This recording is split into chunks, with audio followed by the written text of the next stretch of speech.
Құрметті тыңдаушылар, сөз мағыналарын терең түсіну мақсатында бүгін біз сіздермен қоғамдық орын атауларымен таныс боламыз.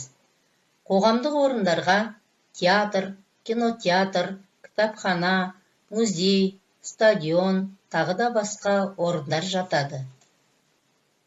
Театр – сахналық өнердің өмір көріністерін драмалық әрекет арқылы көрермендердің көз алдында актерлер күшімен бейнелейтін орын.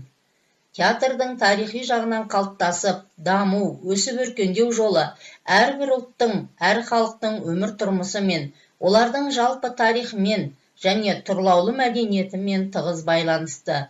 Басқа өнер түрлері сияқты театр өнері де қоғамдық ой-сананың негізгі бір формасы болып табылады. Кітапхана – мәдени-ағартушылық ғимарат.